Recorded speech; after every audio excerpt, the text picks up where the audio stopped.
Well, you decided to take Calc 2. Welcome aboard. This should be fun. Um, the first thing we're going to do in Calc 2 is do a little bit of review from Calc 1. Broadly speaking, Calculus 1, right, you're sort of doing limits to introduce the derivative, the concept of the derivative and rates of change, and then you're looking at a bunch of different things that you can do with derivatives, and then near the end of it, you started to flip the script and look at antiderivatives and integration. So derivatives and antiderivatives really go hand in hand. What we're going to be doing in Calculus 2, sort of in the same way that Calc 1 introduced derivatives and then kind of extended them and looked at different applications and different ways you can use them and different techniques that you need to use to find them. Calc 2 is going to be a lot of integration techniques, looking at different integrals, how to find them, and then also different things that you can sort of do with integrals. So they kind of mirror each other a little bit. There also will be some other things at the end of Calc 2, but obviously in the course of these videos, we'll get there when we get there. So first things first, we just need to make sure we have a pretty strong foundation in our derivatives. So what I want to do in this video is essentially just make a big list of all of our sort of standard / basic derivative rules, and then I'll do a second video where we sort of just run some examples. So this is mostly just going to be getting a list of all of our different rules kind of written down in one place, and then we'll sort of have that as a resource. First and foremost, just the notation we're going to use. So I like this d over dx, right? Sort of means take the derivative with respect to x of whatever is in the box, right? And so this is our generic function f of x. So d dx means the derivative with respect to x of the function f of x, right? Notice here, as far as our variables go, having the x here and here in sync means we can sort of take this derivative. That means x is our variable, right? X is the variable that we're sort of doing everything here with respect to. It's what's moving around that causes us to do calculus, having a moving variable. And so what we get from that, of course, is f prime, right? F apostrophe of x, what we call f prime of x, that's our derivative. So d dx means take the derivative with respect to x of whatever is in the box.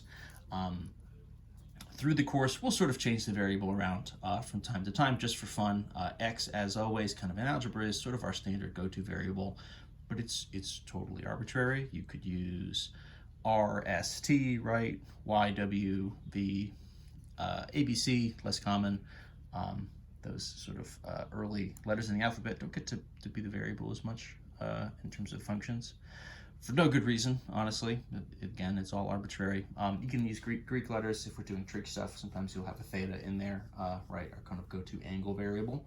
So we could do some derivatives where theta is the variable. All that stuff is fair game.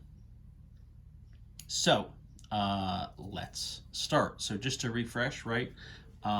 First things first. So if we do a derivative of a constant, so d dx of any generic constant function c, right? So the key here, of course, is there is no x variable, right? There's no x's in this, it just is some constant, so a number or a constant that's represented by a variable like pi or just a single e with no x's, and the derivative of that is always going to be 0. So if there are no x's in our situation, in our function, that means with respect to x, the function is unchanging. So the derivative and sort of thus the rate of change would be 0, done and done. No x's, no change. That one out of the way, our most standard go-to kind of foundational derivative comes from powers on x. So we're going to write x raised to the power n. Take the derivative. Pen is leaving me hanging just a little bit. There we go. So the derivative of x raised to the power n. N is literally any number here. Whole number, negative number, positive number, fraction, decimal. You don't really see those a whole lot, but in theory, any of those things are fair game and they work. So the derivative is, of course, n comes down in front times x to the n minus 1, right? So the derivative here of our x to the n, right? X to the anything, x to the power comes down in front. You're going to multiply by that value, and then what happens is you drop the value of the exponent by one whole. So if you're starting with 1/2, it's going to drop to -1/2. If you're starting with 5, it drops to 4.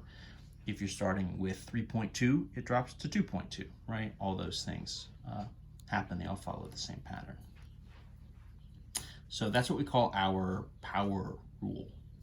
Maybe I'll sort of mark some of these standard ones that we name. I'll kind of mark that here. So that's our power rule, right? Anything with a power. I'm sorry, x variable with a power.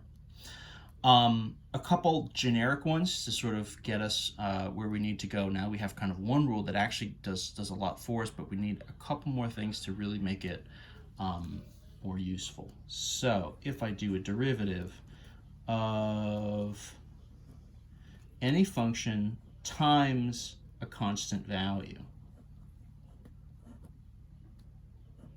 this pen is just not holding up its end of the bargain, so I'm going to swap to a blue.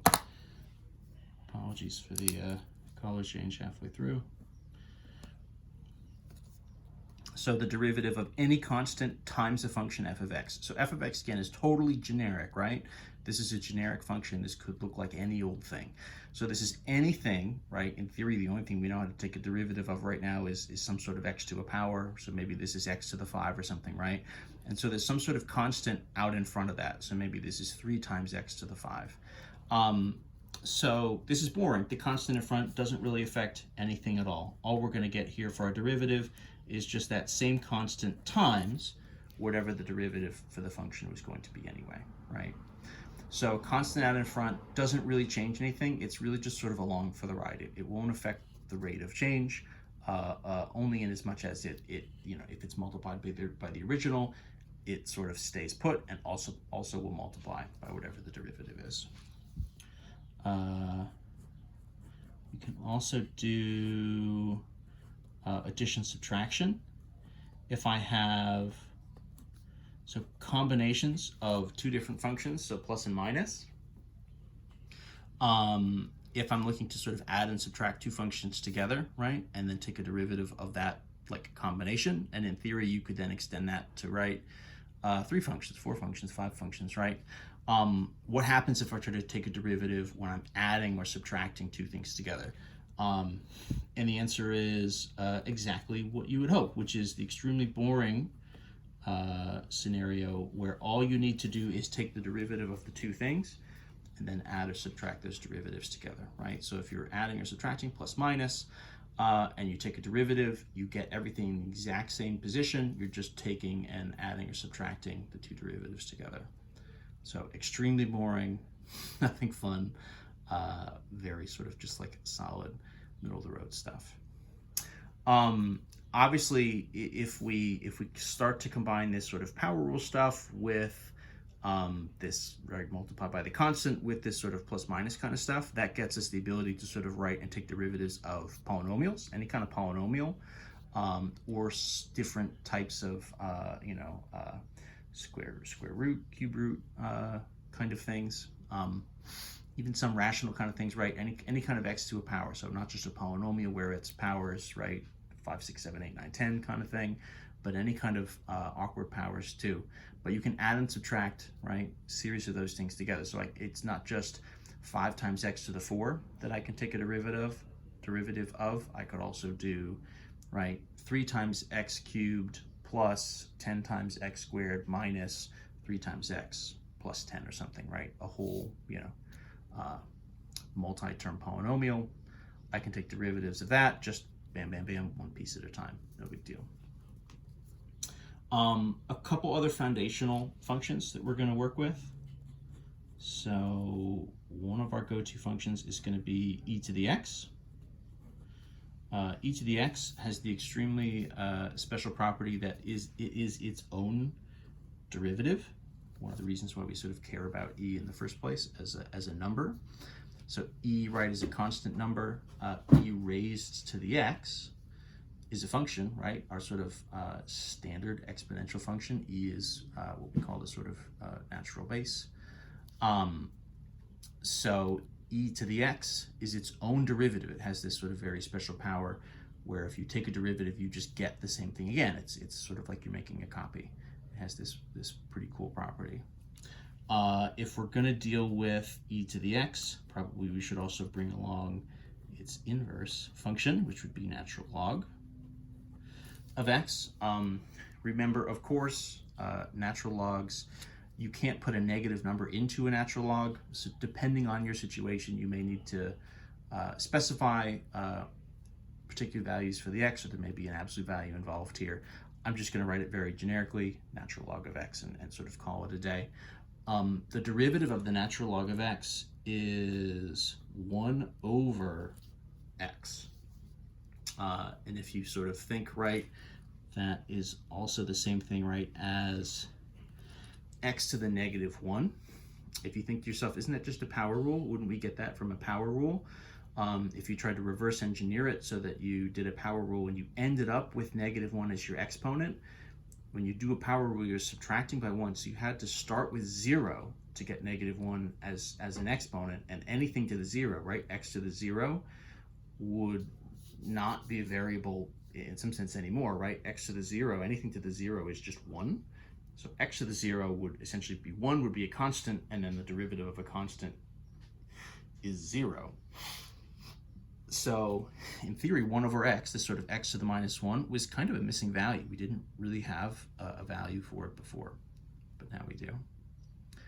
Let me throw in some trig derivatives here too, right? So we'll sort of have all of our kind of standard go-to derivatives, and then we'll, in the next video, start looking at some additional cases. So I'm just going to list these out. I'll kind of just sort of say them as I write them. There's a lot of sort of similar relationships here. So the derivative of sine of x is cosine of x. And then if I take it from the other side, the derivative of cosine x is negative sine of x.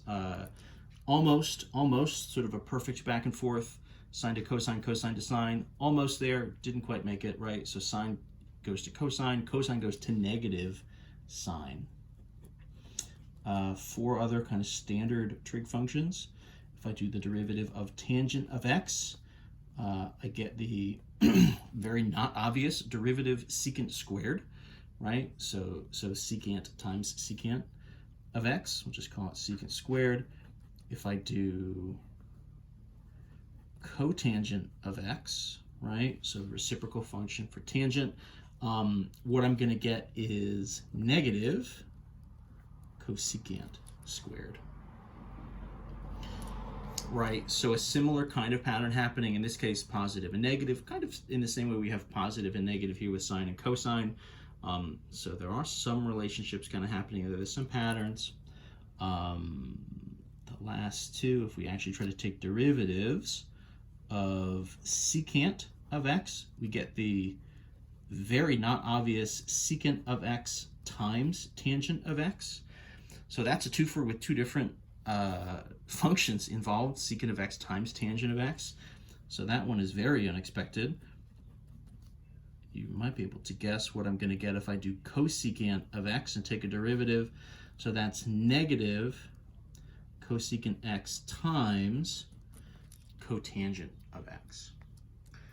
Right, so those 6 trig functions have some similar relationships there, right? There are some things where they're connected. But that's the big list. That's kind of our main go-to ones. Run out of time here, so I'm going to pause this video and we'll keep going in video number 2 of this derivative review.